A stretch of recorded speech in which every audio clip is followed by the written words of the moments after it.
Now, the satellite clinic town is tiny. The business hadn't been open for 5 years. I was like, oh, great, but there's nothing to buy here. There's no business, But the main clinic with the first owner was renowned for their clinical care. They had the best equipment in town, very loyal practice. And I said, well, what are you doing with the Dubbo clinic? And is there any opportunity to buy the records and buy the equipment? And the corporate said, look, we're going to get people up from Sydney. We're dispersing everything. It'll go to all of our other clinics. And so you've got 48 hours to make a decision, because this is how far down the path they were in their plans of dispersion and closing it down. Welcome to The Focused View, the podcast for eye care professionals across Australia. In each episode, we bring together leaders from optometry, optical dispensing, and business to share insights, practical strategies, and the latest developments shaping independent practice today. I'm your host, Michael Nasser, and together we'll explore how innovation, collaboration, and smart business thinking can drive growth, enhance patient care, and strengthen the future of independent optometry.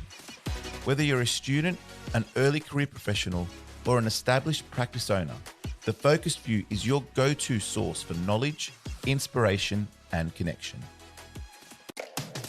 The Focused View is brought to you by Vision Connection, supporting independent eye care professionals across Australia through collaboration, education, and business growth. By working closely with leading suppliers and industry partners, Vision Connection offers unique opportunities that help independents stand out and succeed. To find out more, visit their website, visionconnection.com.au. In today's episode, we're talking about one of our favourite topics, which also happens to be one of the biggest decisions many early career optometrists and optical professionals think about, but few feel ready to make the move. Practice ownership. From the outset, it might seem like something that's years away, requiring the perfect timing, the right experience, and all the answers before you begin. But what if that's not actually the case? Today, I'm joined by Eliza Whiteley, owner of Whiteley Optometry in regional New South Wales. Early in her career, Eliza was unexpectedly presented with an opportunity to buy a practice and had just 48 hours to decide. Since then, she's built a business centered on clinical excellence, strong team culture, and exceptional patient care. We get into the decisions that shaped her journey, the lessons she learnt from taking an unconventional path, and why asking the right questions can open doors you never expected. We love seeing the alternative strategies into ownership, and today's episode is a highlight of this. So let's get into it. Eliza, welcome to the show today. Thank you for having me. Well, I'm really excited to go through your story, to talk about your experience. You've got a really unique one, and I think a really empowering one. And obviously it's a word that I love a lot, empowering. But I'm really excited to unpack your journey to date and sort of see how you've been doing what you've been doing, and hopefully leaving some clues for some aspiring business owners, whether they be students or people that are working in practice now that are looking to open up their store. The way that you've done it, the way that you've been able to be successful in it, and walking through that's really exciting. So thanks for your time. And as we get into it, for those that don't know you, tell us a bit about yourself. Oh, great question. I always find being asked about yourself a bit daunting. But I'm based in Geary, so I'm a farmer's daughter, I like to say. And, optometry wasn't necessarily the path that I felt that I would lead down, but I just knew I wanted to do something in life that wasn't reliant on whether it was going to rain or not. And so I had every option on the table, and I'm super glad that I've ended up in optometry. So I studied down at Deakin in Victoria, and it was one of the early sort of graduating classes through that optometry pathway, and have now based myself back in Dubbo, and I live back on my family farm and having a lot of fun doing it. So you've said optometry in our conversations prior to today. You said that you chose optometry because it was the rare career that combined health, business ownership, and the option to live regionally, which obviously is something that's been important to you. Can you walk us back to that decision, and when did those three threads start to come together for you? I think at school I was always drawn to more maths and science-based subjects. So I think you've got to have an interest in the human body to want to go down any health practitioner space. And then my 16-year-old brain, I had all of the different jobs that I could be and do in life. And I sort of just sequentially worked down the list. And I thought, I don't know if I want to touch people's feet. I don't want to be a podiatrist, something like nuclear medicine. And to be very specialized, you need to be in a center. And I knew that unless I was in a big city or potentially a massive regional center, I couldn't work there. So I just sort of worked my way down and I got to optometry, and I had a good relationship with my optometrist growing up. And I thought, this is a unique opportunity where you can actually own a business. There is that mixture of science-based things, and there is a fashion element as well, which sort of spoke to my creative outlet. And I think it is a very unique culmination of a lot of factors. So I don't think you really know what you want to do, but I knew it had to have a few key aspects, and you throw your hat in the ring and you try to get in. That's the next thing. Yeah, absolutely. And at what point did you determine that you wanted to stay rural, like going into the profession? Were you flexible as to where you would end up, or did you know that you always wanted to be where you are now, or were you really open to that? And how did that evolve, and what options, I guess, were on your plate at that point? I think initially I didn't know which regional centre I wanted to be in, but I knew that I would like to live regionally. As I mentioned, I come from a family farming background and I have a little sister. And so, it was important to me, and it is to both of us girls, that we want to continue farming. And I knew it had to be one of us. And so I always wanted that option of, should I choose to return to the farm, I also want to be able to work professionally in my career. And so something that I could do, we are close to Dubbo, so that's sort of where I went down that path. But I think with a lot of these things, it has to have enough culminating things, but you don't know until you're in it. And I initially wanted to do optometry, and then I looked for the marks to get in, and I thought, well, that's actually the exact same mark for medicine. And I thought, well, why don't I apply for medicine? And I didn't get the UMAT mark, but I did get the ATAR, and so I got accepted into optometry. So yeah, that's how that all came together. Yeah. And the last part of that little trio there that I'd mentioned was the business ownership aspect. And was business ownership something that you were always aspiring for from the early stages at that point, or did that come later on? If I'm honest, it's probably come from the initial phases. I think my family's always owned their own businesses or worked for themselves. And so that was a structure that I was familiar with. Yeah. And it was certainly tantalising, the idea of climbing a corporate ladder. And we actually moved to Sydney for a period of time during my schooling when I was in primary school.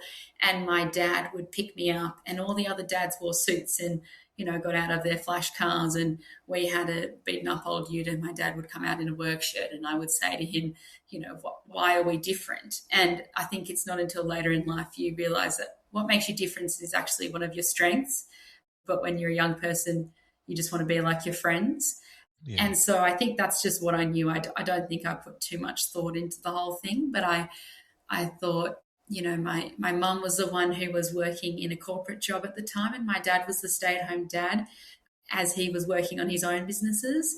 And so I always had that model of, okay, if you work for yourself, you're always working, but you have a level of flexibility. And then my mum was working for herself too. So they were both around, and I just thought, I had friends whose parents, they were always working, and it was the nannies looking after them, and there was nothing wrong with that, but their life looked really different to mine. And so I think that sort of programming, it might not have been, I didn't speak about it, it's not something we spoke about as a family, but I think I just wanted the option, should I choose to have my own business. Yeah. And therein lies the power of independence and running your own business, because you have the ability to determine that. And that's something that we'll probably unpack throughout the conversation. But, you had even mentioned that, moving back to a regional area to be close to the farm, if you ever wanted that option, you could work that in and around that decision. And so there's the flexibility too that you might require, and you're thinking about that early on. And, a lot of these times we have these conversations, or I have these conversations I like to pick up on the nuances of why you did what you did, and obviously there are reasons in and around that. And I feel like if there are people that are listening that resonates with, it's part of the reason as to why you probably might consider a path down this way, because that's effectively what we're speaking to. You mentioned the conundrum, for lack of a better word, in terms of getting into optometry and what that might look like to medicine, and then obviously optometry is an option. But you ended up going to Deakin. And a large reason as to why you did that, and correct me if I'm wrong, was because they finish a little bit quicker too. So it's a little bit faster than other options. And I mean, coming from regional New South Wales, going down to, is it Geelong? Is that where the course is run? In Deakin? Yes, it is. Yeah. Obviously, so different state, different city, having to excel academically. How did those years, I guess, help you, and or how hard were they, if you reflect on those, knowing that there are a lot of students out there that have to leave home and be away from that support network? And I would assume that was pretty strong for you. Yes, definitely. I just touched on something earlier on what brings you back. I think if you're family-minded and community-minded, that's part of what makes working in regionally so wonderful. But I also wanted to sort of probably connect back in that. So leaving then to study, I always knew that that is just the reality. You have to go somewhere else to get these skills. And I chose Deakin mostly because I think at that stage at 18, I wanted to challenge myself. I lived overseas for a year. I worked as a gap student and then got into Deakin, and I thought, I've never even been there, but that's where I'm going to go. And I rocked up to the first day and, there was 1,000 people there and we were all living on campus. And I just thought, well, I'm going to have to make friends. And I think maybe a common theme in my life is I like to challenge myself. It's not because anyone's imposed that on me. I think that's just how I'm driven. And so I think I just took it as I'm going to be meeting new people. I didn't want to go to the same university that all my friends were who I already knew. Like, why don't I go somewhere and experience something new? That's all well and good in theory, but when you're there and you're academically challenged and you're isolated, and then throw COVID in there and I couldn't get home, I did find some really, really challenging and dark moments. But I think you create your community, you get involved. I got involved in sporting. I met new people. There was an ag college up the road, and so I made friends there who were interested in similar things I am, and connections there, and there's to this day some of my best mates. So I think I just always go where whatever I'm interested in, you find your tribe wherever you go. But it certainly was a challenge, and I think I'm glad I did it, because if I stayed where maybe I had my support network, people always say, oh, well, you're from a small town, why don't you go somewhere else? Well, when you live the reality of somewhere else, you then appreciate when you come back and you have that choice, you're not sitting there going, oh, what else is out there? You go, you know what, I've created that experience, I've met new people, I've integrated into a new community, and whilst it was great and I can still be happy doing that, I really value my family and the people I love most, and I wanted to be closer to them. So I think it's given me more appreciation, and then probably more direction, looking at when you start a business, you really do have to back yourself. So that sort of gave me a bit of a direction on where that was going to be. Yeah. And it was during the COVID period as well. So that would have thrown another set of challenges as well. Victoria, we know, was majorly locked down through that period of time. So not knowing how that, I guess, reflected, just threw another spanner in the works, I guess.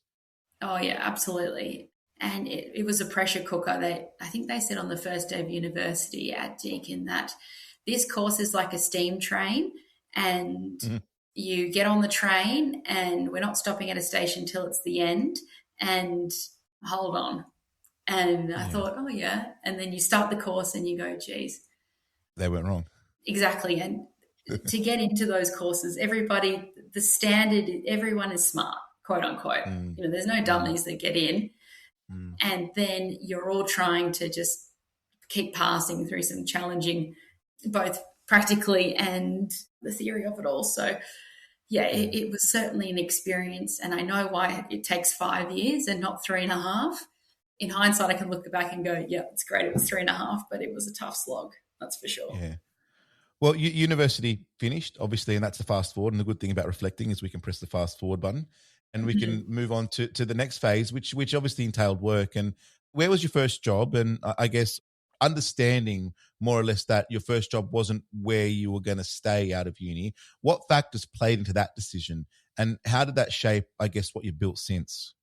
Yeah, when I finished uni, I went to a job with another independent, and it was an independent that I had an existing relationship with, and quite honestly thought I was going to get this job, work there, and then hopefully, be involved in the business. And I had no intentions of ever leaving there. I thought, I thought I was their succession plan, for lack of a better word. And, I went there with all the best intentions, and I would say they did as well. But what I have since learned throughout the journey is when you have friction, it's not that the working conditions weren't wonderful. It wasn't that the pay was, all of these needs were met. But if your values aren't aligned with the team that you're a part of, there's always a bit of a friction point. And that's something that, I found myself, I wasn't enjoying going to work. And I loved my job, but I got to the end of 12 months and I thought, how am I going to keep learning? I thought I finished uni and I learned all about these cases and I knew about the eye. And then you start working and you think, goodness, I'm humbled. There is a lot that I don't know.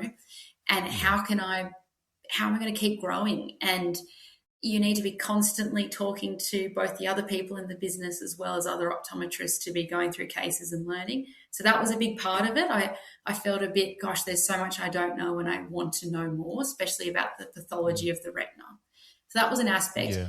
And the other aspect is, and this is true with all relationships in life, watch how people speak to people who are below them. By below, I mean potentially not the same status in a job sense. And I don't think I knew that this was important until, I went from being the receptionist or being the pre-test girl to then being qualified to being the optom. So I went through the whole process and I'm so glad I did and I'm grateful for that opportunity.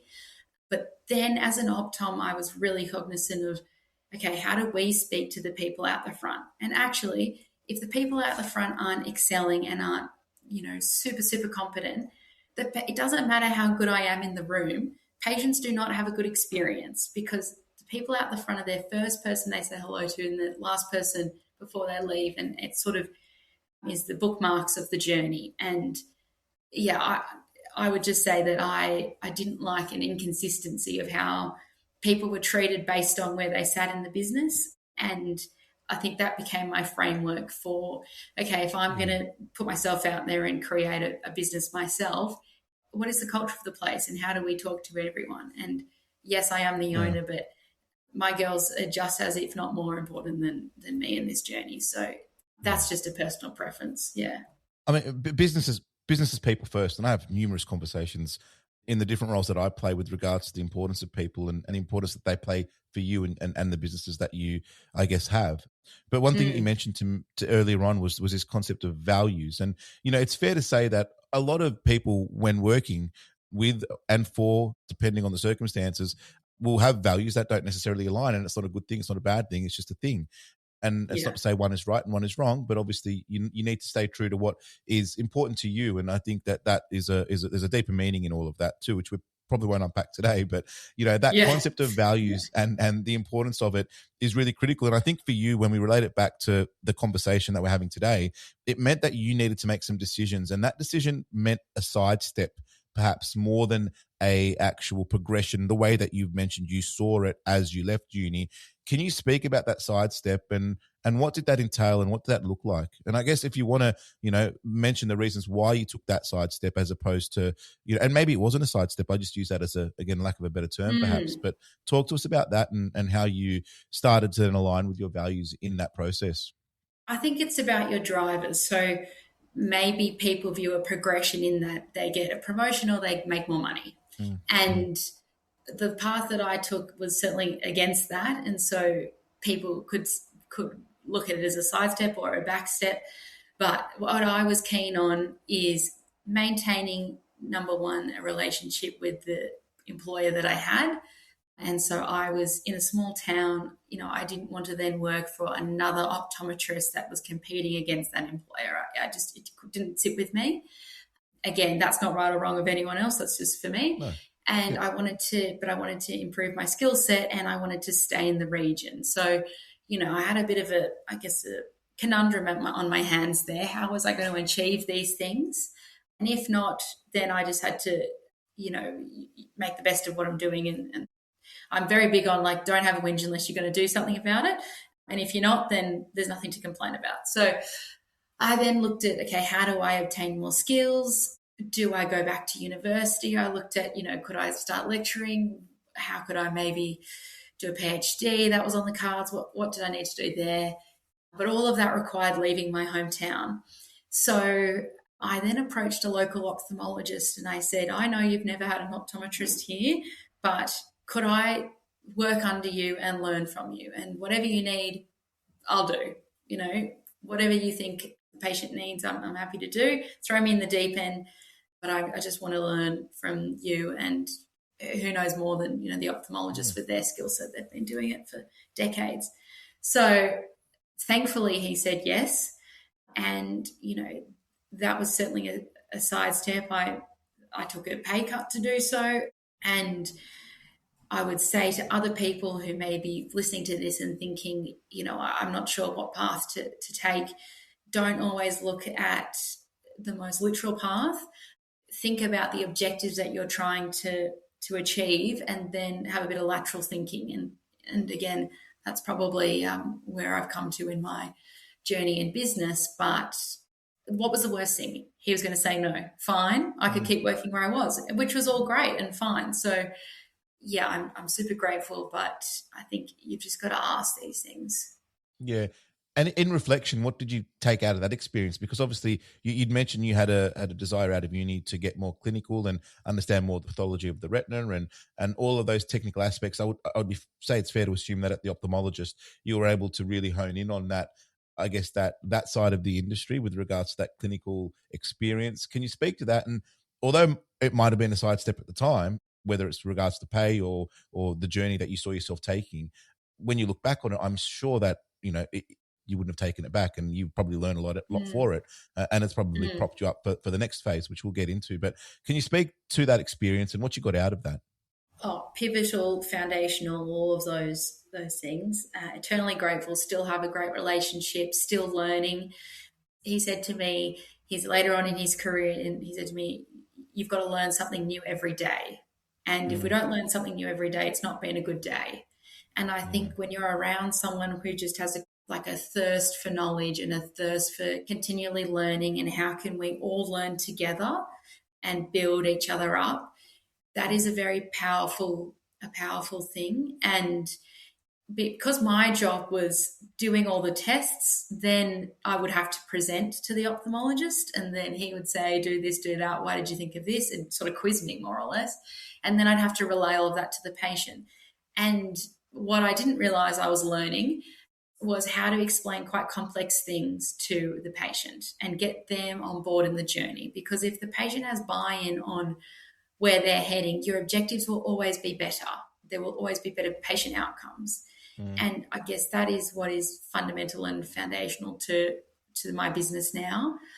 And also where I found the most enthusiasm and joy out of what I was doing was my ability to be really thorough and look at every aspect. And, when we look at then treatments, I had a better understanding of what were the treatment options available and what were the pros and cons of that, and what was the patient journey going to be like in an ophthalmology setting or in a tertiary setting, so that I could, as an optometrist, explain to the patient, okay, these are your options, these are the pros and cons. When you're in there, this is what you're going to expect.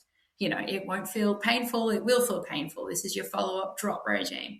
All of those little things, which I think seem very surface level when I talk about them, but I think that's what it changes the patient outcome, as I said. So yeah, that has now been foundational to my business. I spend more time with a patient than anyone else. And I was listening to a podcast you had with an optometrist who has clinics over in America, and he was an engineer, and he said, it's totally backwards because we're spending more time with the patient, and this is patient-centered care, and actually that is the foundation to what we do.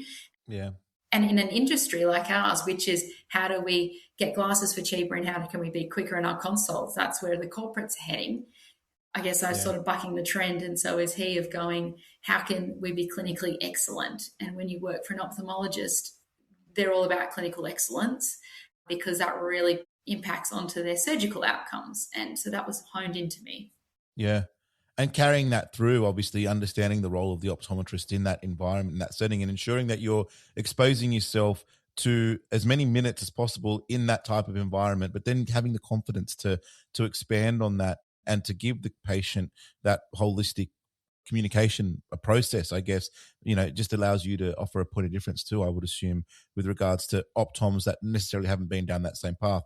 With that thirst for knowledge, I mean, I've got a saying that I always, use it. So every day is a school day, and it's almost like, it's a little bit like that, where every day has that aspect to it, and I love that sort of principle of learning something new every day. I think it's super powerful. And surrounding yourself with people who encourage that as well, because what did they say? Sorry, rising tide lifts all ships. Yeah. That was I was exposed to that working for an ophthalmologist, and I think I would like to I try to emphasize that with my own team now. Yeah. And I guess, why this is relative, and I spend a little bit of time speaking to uni students, and there are some issues and challenges that I guess pertain to students that are graduating now in the future of the industry with regards to the amount of students that are coming through. And, there have to be ways that optoms think about what to do next. And, things like this are potentially a career move. And what that looks like in the future, who knows? But at the very least, if it's something that, and what we can see in your story is that you've been able to turn that into, something advantageous to your business operation. And I think that there's a lot of, I guess, like I said, value in that. So that's important. But I guess as we progress through your career, next thing, you get a LinkedIn message, and LinkedIn obviously now is so influential in business life, I believe, with regards to the connections and the communication that is conducted on it. But, you got a LinkedIn message, and it was about a particular practice that was in and around the area that you were, focusing in on. You were on your lunch break, I believe. Didn't take anything of it, but, I guess if you said a few weeks later, curiosity got the best of you. What changed in those 2 weeks? And again, speak to that, that post as you will. And what inspired you then to make the phone call? And I guess, how did that progress? Yeah, so it was a message from a corporate optometrist who owned one of the practices in my area, and I was locuming at the time. So when my work for the ophthalmologist, they didn't need me on a full-time role, I still needed to make money. So I was locuming, and I would do that in towns that were not my local town of Dubbo. And I did that intentionally, again, not to as a competitor. And I did that for many years before I returned to Dubbo as an optometrist practicing. So I was on a lunch break locuming in another town and got this message, and I was just like, that's random. And at this stage as well, so working for the ophthalmologist, I thought, gosh, this is so fascinating. I love it. I'm going to try and see if I can get into medicine, because it was always on my mind, and I told myself that I wasn't capable of doing so because I didn't get there, from school. So that sort of, you can't be what you can't see, and that really inspired me to try. And some of the patients were doctors, and it was just super supportive. So anyway, I was sitting for the GAMSAT. I think by that stage I'd sat the GAMSAT, I'd applied for medicine, but I hadn't heard whether I'd gotten in. And I had this message, and I thought, random, whatever. And then, as we do, we live on our phones these days, and I guess, again, a running trend of me, I'm just like, oh, this is interesting. You should always ask the question, never poo-poo anything, because you just never know where life will take you. And I responded, and they quickly said back, can we give you a call? And I just said, yeah, okay, sure. What have I got to lose, honestly? So therein laid a unique proposition, which was, would I purchase a satellite clinic? Now, the satellite clinic town is tiny. The business hadn't been open for 5 years. I was like, oh, great, but there's nothing to buy here. There's no business, and they wanted me to take on a lease. And I just thought, no, there's nothing here. What am I actually buying? But the main clinic, they had, it was renowned for with the first owner, just renowned for their clinical care. They had the best equipment in town, very loyal practice.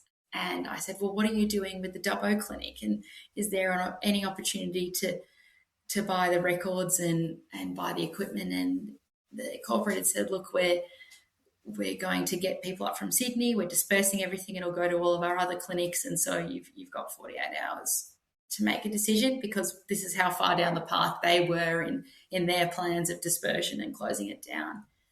And so, yeah, that was a stressful 48 hours. Well, how did you deal with it? I mean, because, it sounds like, and correct me if I'm wrong, you've seen an opportunity. You've got a couple of things happening on the side here with the GAMSAT and medicine being a real option. Mm. And then, you get this message, you respond. It's not ideal, but you've counter-offered, I guess, in some capacity. And then they've come back to you and they've said, well, actually, we'll consider your offer, but you've got 48 hours. I mean, how prepared were you? I mean, I'm assuming not very, but again, correct me if I'm wrong. How prepared were you for that decision in 48 hours? And I mean, some people struggle in a lifetime to make a decision like that, and you've got 2 hours to do it. How did you undertake that decision making, considering you've got to think about finance, you've got to think about the mechanics of it all? Like, can you speak to us about that 48 hours and how you came to the decision that you came to? Well, I guess I didn't have any preconceived ideas. So at this point, I'd not thought I was starting a business. I thought I was trying to get into medicine. I didn't even think I was going to do optometry anymore. I thought, this has been great. I'll keep locuming and do medicine, and that's going to send me down a different path. So my head was certainly not in, this is my big plans and this is what I think it can be. But I just think it came down to, I thought, this is an opportunity that just does not come up. And people, and this is true for everybody, people will say, oh, you're lucky. And I listened to this podcast that Mel Robbins was talking to a professor about luck. And the professor said, there's all different ways that we can harness energy. Some people are the wind turbine and they stand there and they wait for the wind to pass by. Some people are flying a kite, and so they might be a bit more agile and moving where the wind takes them. And then some people are on the water in their sailing boat and they are hunting for any glimmer of where there is any wind. And I thought, because I would have said previously, I was just lucky. And I think when I look back on it, it feels damn scary. Can I say that? You don't feel sure. And at no point when you're making tricky decisions do you always feel 100% sure. There's always, whatever path you go, there is a percentage of you will go, what if I took a different path? And it's a bit of a sliding doors moment. But I would definitely say in that 48 hours, I was on the sea, had my sails up, and I was just going with where I felt the biggest current. And I thought, what an opportunity, and I will find a way. You've obviously got to have the support of the people around you closest, which I did. And I just thought, I've got to do it. And I knew the purchase price, I couldn't buy one piece of equipment for what I purchased the entirety of it. So I knew, even though it was a lot of money for me at that stage, I just knew that I can't replicate this again. Yeah. And I don't know if I'll ever have an opportunity to. So I'll work it out. Yeah. I mean, so many things are happening in my mind as you sort of say that, because, on one hand, you've got, the decision to make the purchase, and obviously the funding that comes in and around that. Family so often is a big part of that. If finance isn't sought in the traditional ways via lenders, and it's countless how many people that I'm aware of that have had family start up and help out. And I'm assuming that in some case was the case, but then you speak to the way that you've attributed the value and, the offer of whatever it was covered. Obviously what you were getting sounds like it was far valuable. So even if it did go to nothing, you could have sold that and probably recouped the expense that you paid. That's sort of what I thought. Yeah, we did a quick Google, my dad and I, and we were like, what do secondhand OCTs cost? What do secondhand cameras cost? And could we, we might not, but we might get close to what we're going to buy this for, worst case. Yeah. And then the biggest part, hard to put the value on, is the opportunity cost and all the opportunity, exposure that you are allowing yourself to have. And I think, you'd mentioned the database was a part of that. And obviously, what does that look like? And definitely for startup businesses, and again, this is coming back to say the conversations that we're having with students along the way, and just in general, there is this, and I think your case is slightly different, but what we're seeing a lot in the market now are a lot of those stores, and maybe again, if we take it a step back and, reading between the lines, it's fair to say we know who the organization was that bought the store as the corporate and then we're looking to offload it, but in any case, that person that sold the store to that particular corporate is part of a generation which they call I think it's like the silver wave. And it's basically a whole lot of these initial entrepreneurs that came through, baby boomer entrepreneurs that are basically at the phase of, retirement. And what a lot of them have done have run really good businesses for themselves, but not really harnessed that. So there are these opportunities that are coming around. And again, I say this more for the students and the people that are interested in getting involved in business where they might not have run it, and not the case in this instance, because obviously it said that this was run really well, but you're buying the database and what does that look like and how can you make that work? And obviously, we're not going to go into details to what you've done with that, but it's fair to say there was that opportunity and you've seized that and obviously gone with that. So I guess if you're speaking to a listener who senses an opportunity and like you said, you mentioned you were like the boat looking for the wind. I'd sort of suggest maybe you were the actual wind, so like you're like you're the wind, right? So, but like but you're just seeking that opportunity. So what would you say to people in that instance that sense opportunity but then are able to I guess assess that and then capitalize on it as best as they can, understanding there's always a risk component. I mean, you got to risk it with a biscuit in some capacity. So I mean, we can see how you've managed it, but what would you say to people out there that are sensing opportunities right in front of them, but are not sure what to do and how to, I guess, approach that? I guess I flip it and I go, okay, what's the cost of not doing this? Like if I don't ask the question, so for instance, finance, I had no money, I had no finance sorted. And I said, okay, they wouldn't budge on the price of it. I tried. It's like, okay, there's no wiggle here. Okay, so how can we approach this differently? They didn't need to know that I had no finance sorted and that I was actually going on a family holiday a week later and had to move all this equipment into storage. And like I had time pressure myself thinking I'm doing a different thing. So again, they don't need to know that. And so I said, okay, can I finance this over 6 months? So do like a vendor finance. And they said how? I said, can I stage out these payments? Was the first question. And they said, yes. And then I thought, SHIT, okay, well, how am I going to make this work? And I thought of the longest thing that I thought they would say yes to, which was 6 months. So what about 6 months? And they said, okay. And what would the payments look like? And I said, okay, well, I'll divide the figure by 6 and that's what I'll do. And they said, right, well, the first payment's due like in 2 days' time. Right. Okay, so your family had to help me to get that first payment. And then I was like, well, now I have bought time to work out how to fund everything else. So that was the first thing. Spoken like a true entrepreneur. And then the second thing is, we're all exposed to businesses. It might be in a family context. It might just be because we're all consumers of some capacity. But I thought about this in an agricultural setting. So I had already bought a business, a partner at the time, which was a cattle stud. We'd taken it from the previous generation to ourselves. We'd vendor financed it. And so I actually wasn't looking at this problem like an optometry. How do we do this in the metrics of what optometry looks like? I was looking at it from the perspective of farming. So yes, there is an existing relationship with the brand potentially, but I knew that what people value is the people behind the brand.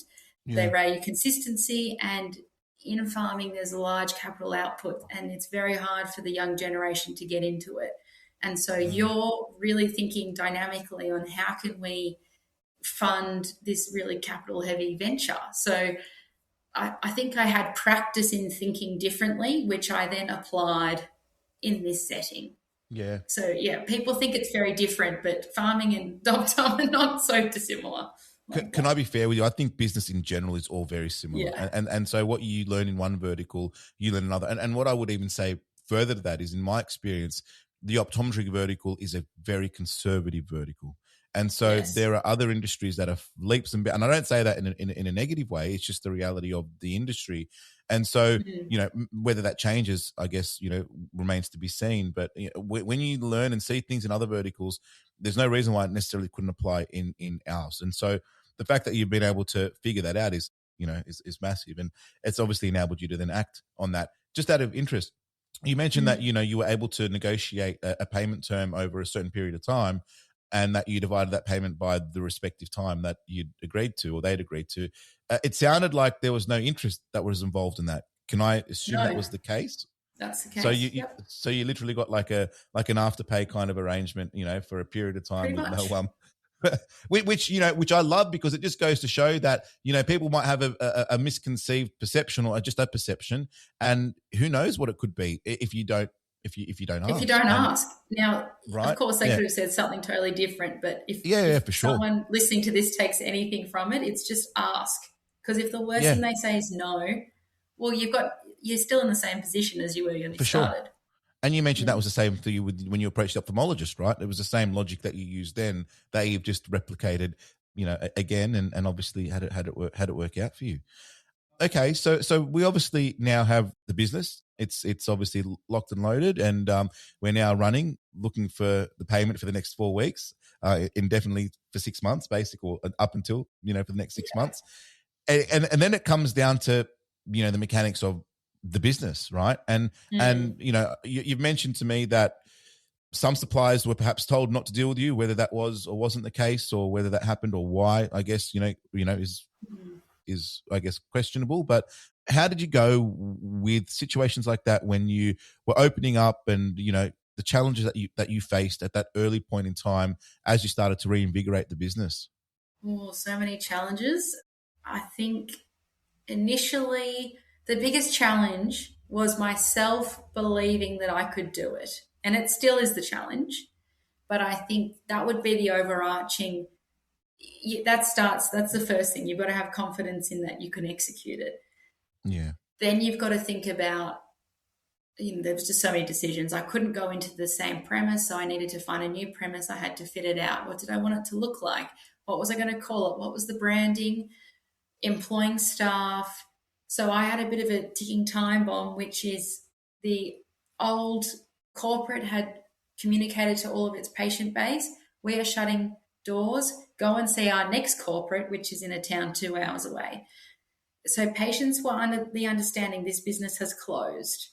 Now, I am then in a race against clock trying to open up something, but open it up to the standard of I want the experience to be how I want it to be.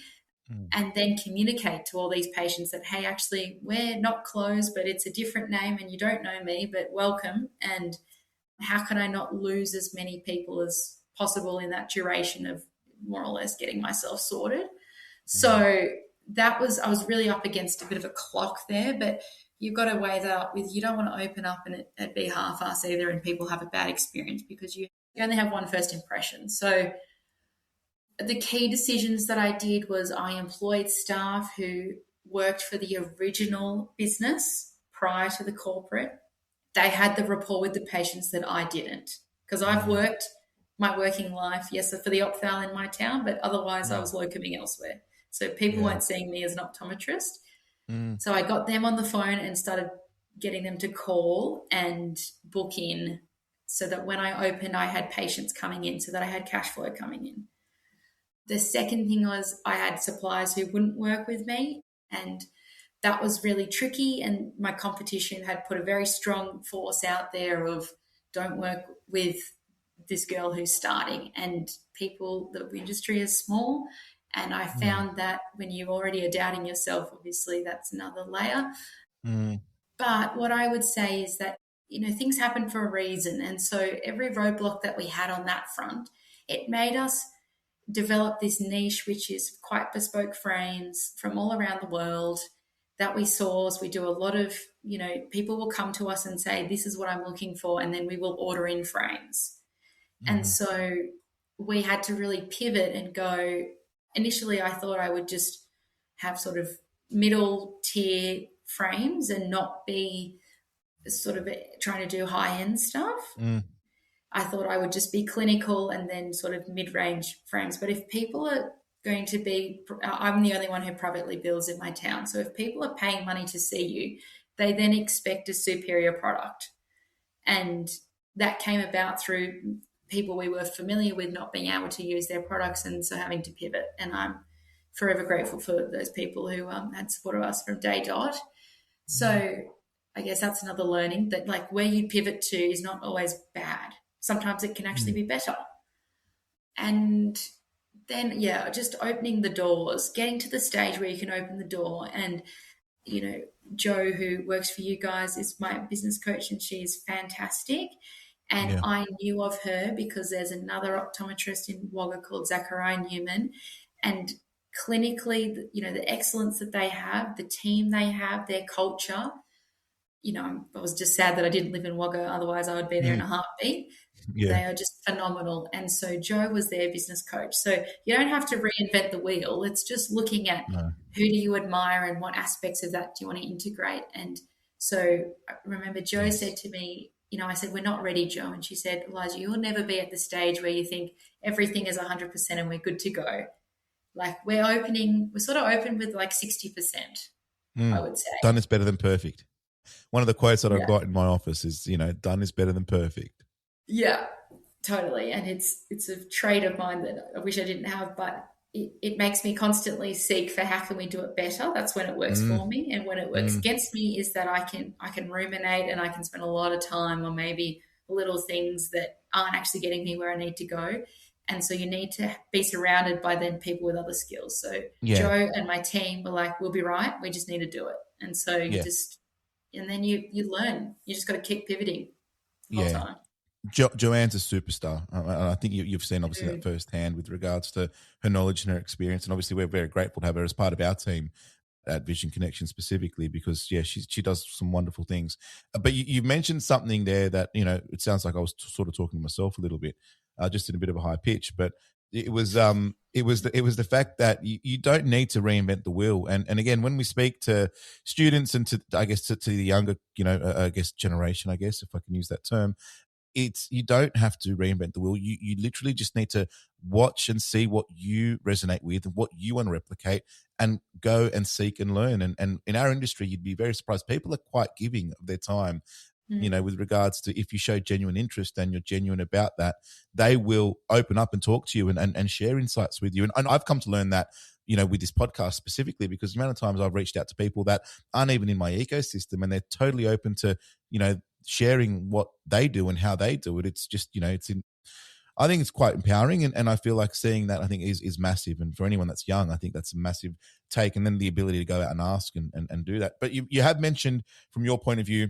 Joanne, and the need to have a business person in your corner from that point of view, and finding someone like that, I think, is really critical, because, you know, you've mentioned the clinical side, and it seemed like you were well versed in that, and you've got the business side. In our industry, you know, between 60 and 80% of the revenue that we generate in our businesses are from the sale of a product. And obviously, you know, you need to be well versed in business, but that also is what provides the opportunity that our industry provides, which is flexibility, because you can then build a business in and around that. You know, if you're an ophthalmologist, as great as that career is, if you're not billing, if you're not working, you're not billing, and then you're not making money. I mean, they're making a mozza in any case, but, you know, in our industry, you know, you could potentially build it out where it's not relying on you, and it's still running just as successfully if you've instilled it and built it in the right way. And I guess that's another conversation too. But no, it's great to hear that. So you got to opening, and obviously you've spoken about the challenges that you've dealt with. And something that you shared with me as we were doing our pre-interview, week one opened, and then your personal life took a hit. And I guess, you know, it also then speaks to the other side of, you know, independent business, where, you know, a lot of what we do in our personal lives can affect our business too, and be, you know, a reflection on that. Can you speak to how that, you know, worked for you, with the point of view of how you dealt with it, and how you know, were able to open the doors and then deal with, I guess, you know, hitting the personal life, which we are all, you know, I guess, are privy to or exposed to at some point in our lives? Yeah, I guess when I was finishing school, I thought you have your work life and then you have your personal life, and the two don't mesh because they're two totally different things. And life doesn't work like that. And, you know, there's many times with my team now, and they come in and kids are sick and stuff happens, and actually being able to be quite real with people and saying, okay, this is what's going on. how I am showing up today. It's not that I'm angry at you. It's not you've done something wrong, but I've got a lot going on personally. And it just gives a bit of context as to some of your discussions or how you approach things. So yeah, I had, a long-term relationship breakdown the first week of opening, and that wasn't business related. It was other things, but that really knocked the wind out of me. And from a confidence level, this is someone I thought were doing the passage of time together, and, their priorities weren't the same as mine. And I think when you are vulnerable and you are in a situation where your confidence has been diminished and quite quickly, that was probably the most vulnerable point to start a business and birth a baby, which was a business. And I think, sometimes it's just working through your day and going, there's so much ahead of me and there's so much uncertainty, and what am I doing every hour? Like, that's what I used to break it down to. I would go, okay, I've got an hour here, and each day I would break it into hours and just go, what's the one thing I need to do in this hour to make sure I'm heading towards where I want to be? And having a great team around you, sometimes the team would say to me, Eliza, you've taken a lot on, and, we've actually changed your appointments, or we can see that, it's the end of the day and you're just exhausted. Let's prioritize you, and the person this afternoon, we've changed them to Friday or whatever, and why don't you go home? And you have to have a lot of trust within your team system for somebody to be able to say that to you, and me take that on board. And I am eternally grateful. So I think, yes, it was probably some of the darkest days, but in hindsight, it is also what has made us. And conversely, things will continue to happen in life, and there's a lot of outside factors that we can never plan for, and that's true for everyone's life. And you spend more time at work than you do with the people you love at home. And so that was an emphasis on me. How do I make this experience, not only for myself as an employer and as making a team environment, but also my patients coming in, how can it be the best experience possible? Because I want to like who I work with. I want to like who I show up as every day. And when you have a supportive system, it's not just at home, it's also in work. And, I would hope that the girls would say that about me too. So for them. So yeah, I think it's just another learning. And back to the values clash, like I learned early on by a mentor of mine that as long as you can look at yourself in the mirror, you've done a good job. And sometimes, we get told we have feedback with every aspect in life, and we've got to know, when are we wearing a raincoat? When are we just going to we're going to acknowledge, but let it wash over us? And then when are we a sponge, and when do we take that on? And it is a skill to develop the two. And in business and in life, I think when times are tough, if you look at yourself and in the mirror and go, what can I live with? And as long as that is the case and you're living authentically to your truest version, you can't really go wrong. And the right decision and the easy decision are not always the same thing. Yeah. We had a lady on recently. Her name was Leanne Faulkner, and she spoke about mental health, and she's done a heap of research in Newcastle with regards to mental health and small business owners. And one thing that she found in her research was that the mental health of an individual is directly related in small business, and the mental health of the business are one and the same thing. And so, and we take it that way from the point of view of you can't really distinguish. And it's hard to do that. And obviously there are mechanisms and ways to do that. But one thing that I guess shines through when you're speaking is, you've been able to take that adversity and then I guess bring out the people part of it, and then flip that around so that you can instill and create an environment that is important and meaningful to you on the principles as to which you obviously operate on, both from a personal level, but also from a business level, and what that means for your staff, and then in turn, what your patient experiences. And so to be able to do that, I think is a pretty fine skill. And that's obviously maybe part of the reason as to why you're finding the success that you're having. It's because it's a little bit of a hard thing to do. And especially in corporate, obviously it's almost non-existent and not possible, although not always the case. Could be possible, but very hard. But obviously building your vehicle the way that you are enables you to do that. So to be able to do that, I think is great, and obviously makes sense, I guess, as we talk it through. One thing that you mentioned earlier on was, and again, you mentioned about this, the navigating self-doubt. I mean, sometimes I refer to it as imposter syndrome, when we think, can we really be doing this? And, we all at some capacity at some time experience it, I believe. But when you were faced with that self-doubt, what's the path or what to do? And, am I the right person to do this? And is this the right time for me to do this? And, what if this and what if that? When you were faced with those questions, what, and especially at the age as well, that you're facing them with, how did you handle that? What did you learn from it in reflection now? Because obviously you're still faced with those, but looking back when you were faced with those, what were some of those mechanisms that you used to get you through in reflection? And what do you think that's done for you today, I guess, looking forward? That is a great question. I think if you keep practicing the person that you want to be, sooner or later you do become that person. I have an ability that, again, it's just me pushing myself. So if there's an opportunity, even like this podcast, I would say yes, and then I figure out how to do it. And it's through the figuring it out that you learn. And so, yes, lots of self-doubt, continual self-doubt. And I think just be willing to fall on your sword as well and be always willing to go, is this the right way? Because I observe this in other businesses where if you employ the right people, your team often have the answers. You want them to think laterally. But as a leader, you need to be able to be open to that. And that can be really hard. If you've come up with an idea and you think this is the way we're going, and a team member says, actually, Eliza, I think you're wrong. Have you thought about this?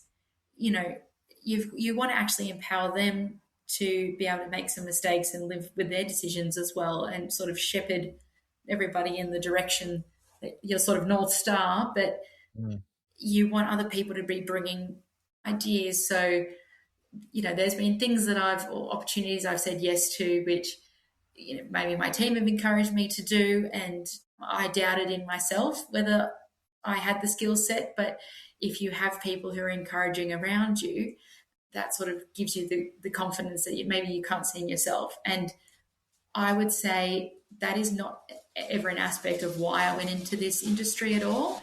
But my goodness, the support that I have met with, frame suppliers, lens suppliers, other practice owners from all over the country. I only knew my little part of the woods. I did not know neck of the woods. I did not, know many people at all in the industry. And people have been so encouraging and supporting when I've said, I don't know what I'm doing, or what would you do, or can I have help, or I'm doubting myself. And especially the women in this industry, they have lifted me up. And I then think it's our responsibility, if you are moving through your career and higher up, we need to help the generation below. But for self-doubt, it's not always about you yourself having to come up with the answers. I think it's a village and it's a community, and it's why I live in regional.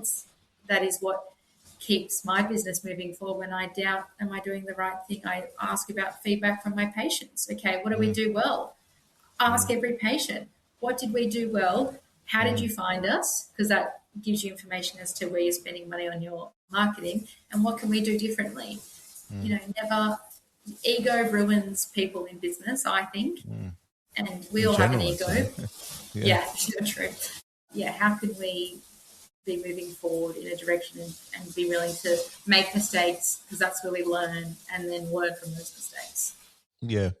I guess that points to the network. And I think one thing you were speaking about too there was, your network is obviously might be quite small, but if you, especially in the world of independent optometry, or it's small, but it is well connected, and it's not far before you can reach somebody that can help and support you.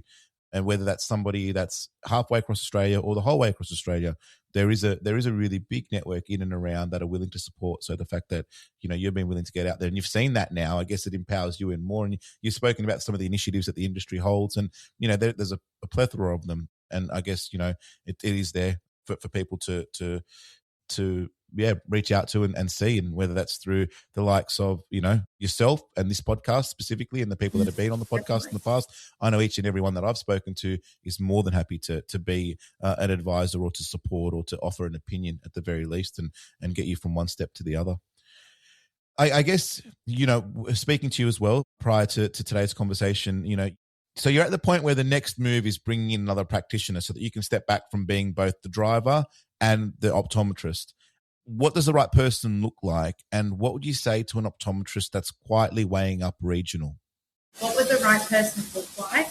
If you're listening to this and probably my ethos resonates with you, I would love to hear from you. I'm a big believer that we hire on attitude and, you know, the inherent personality of somebody, and we can teach the rest. So, you know, you can teach skills and you can always upskill skills, but the sort of soft skills are very hard to find. And you want somebody who is attentive, loves interacting with people, has an ethos of how do we continue to learn and get better and want to work collaboratively, and also an ego that can say, yes, I can be told maybe that wasn't great and how can we all improve.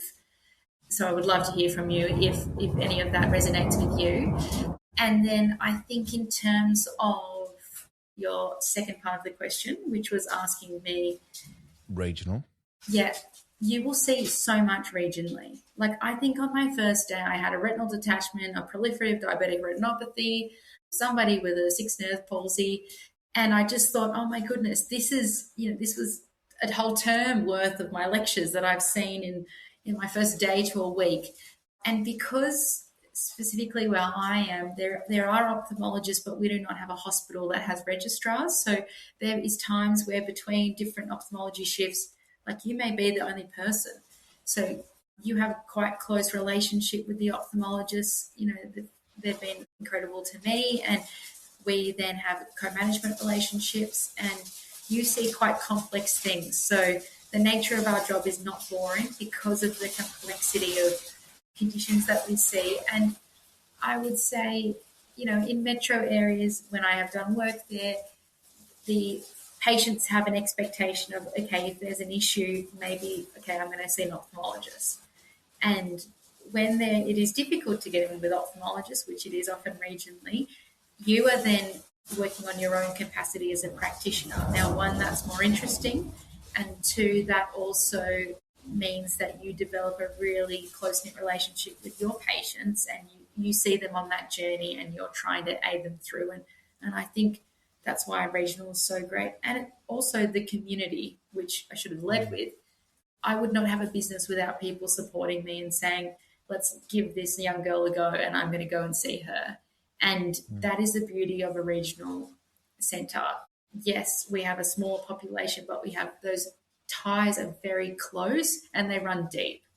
And when you have lots of options in a city, yes, you have ties, but they're maybe not as enmeshed as closely. And so I think that's what makes starting a business regionally just so much greater. And Yeah. Well, I mean, definitely, if there's anyone listening and they're open to that, obviously we'd encourage them to reach out to you. But an example I wanted to speak on, and I guess it speaks to the culture and the team that you're building there, as well as the business that you're building there, is Nikki. And if I can use Nikki as an example, I hope I got her name right. Yeah, absolutely. She's got a colour consultancy.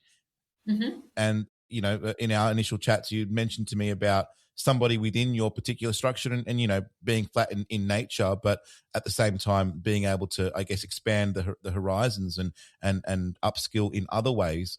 Can you speak to how, I guess, that has worked for you, and, you know, how you spot that potential, and then how you will facilitate the highlighting of that potential? So university is not for everybody. And as we touched on earlier, it is quite rigorous, the expectations at university to get through and to be an optometrist. And that is true for many university courses. And so there are so many clever people, like, never judge a book by its cover, incredibly, incredibly clever people who do not go to university. And that does not mean, again, that you're above them or they're above you. Like, we're all one and the same. But in terms of Nikki, so Nikki is an optical dispenser. She has been in the industry for 20 years. Not quite. She wouldn't like me saying that. I was 16. She was, you know, working with ACOD and doing the marking for the teaching. You know, she's constantly wanting to evolve herself, and she was really interested in colour consultancy. Now, this is all about what colours suit you best and how can we enhance your natural features based on the colours you wear, your hair, your nails, and obviously you have your frames, which comes back to her skills as a dispenser. And this is not my skill set at all. but it was a way that I could foster one of her interests, and it actually creates different bow to the string of what we offer here. And how can we keep differentiating this business away from Eliza Whiteley needs to see patients in her chair every 45 minutes. So how we implement that and sort of bringing our patients on that journey is where we're really at now. It's all well and good to have these ideas, but you have to execute them. But in a very flat structure, which is optometrist, owner, that could be the optometrist, it could not be, it could be dispenser, but when owner, some optometrists, dispensers and support staff. You don't have, you're not really, there may be a manager, there's not really lots of different levels. And so how can you think horizontally rather than vertically? And how can people continue to upskill in a job that there is a lot of sort of repetition in what we do? So yeah, that's just an example of how we have tried to, one, differentiate our business offering, take all the impetus off me, and foster somebody's personal interest that is adjacent to what we deliver. Yeah, no, and obviously you see a lot of value in that, I guess, from the point of view of it having a benefit to the store, being able to offer a service like that, and maybe your customers have never been exposed to a service like that, or your patients haven't been, and then to experience that, say, wow, this is another unique offering, and it just adds to the value too. So to be able to identify that and harness it, I think is an awesome activity. As we sort of draw to a close, and I appreciate your time from that point of view and all the insights that you've shared, if you could leave the audience with one piece of advice, I mean, whether it be a student, whether it be a first-time owner, or an aspiring owner, someone that's been in business a long time or a short time, what for you is something that you carry with yourself as a principle that you'd want to share and I guess be known for from that point of view? I think, which is a thing we've touched on here, but ask the question, what have you got to lose? Yeah. And give it a go, and just give it a red hot crack, really, because you don't know what will come from it. And momentum, every time that I've felt stuck, you've got to take yourself out of where you are. You need perspective, and then you need to execute something. And then when you're in motion, more things, I'm always amazed by you meet one person, or like, for instance, you and I, we met at a completely different event, and now this opportunity has come up, and who knows who someone's listening and where that might resonate to somebody, and what opportunity may come up. And so, I'm probably woo-woo of me, but I'm a believer in the energy that you give out and the momentum that carries. And so being in your head, you're not going to get where you need to go. So ask the question, look like the idiot who's asking all the questions, but that will actually get you closer to where you want to be. Yeah, and I think energy creates energy. So if you start to use that as a bit of a concept as well, the question in itself is energy, and asking the question creates the energy, and that creates more energy, and I guess there's a flow-on effect from that point of view. Eliza, thank you so much for your time. I've really appreciated the open and honest approach to the way you've answered the questions that I had for you today. I think, we didn't really deep dive strategy and process and standard operating procedures and things like that, but we spoke to, I guess, the challenges that you had to deal with and that you've been faced with, and how you've been able to come back and, really make a fist of it. And congratulations on everything that you've done, kicking awesome goals, and, wish you all the best for the future. And Eliza, if anyone wants to reach out and get in touch with you, what's the best way that they can do that? So my business is called Whiteley Optometry. So Google us, there'll be an email on our contact page. Otherwise, LinkedIn, that's how this whole thing started. So Eliza Whiteley, reach out on LinkedIn and we can go from there. I'd love to hear from you. Cool. And I'll put those details in the show notes. So if anyone wants to reach out, just jump onto the show notes and you can find all those details and connect with Eliza in that way. Thank you for your time today. I really, really appreciate it. Thank you, Michael. Thanks for listening to The Focused View. If you've enjoyed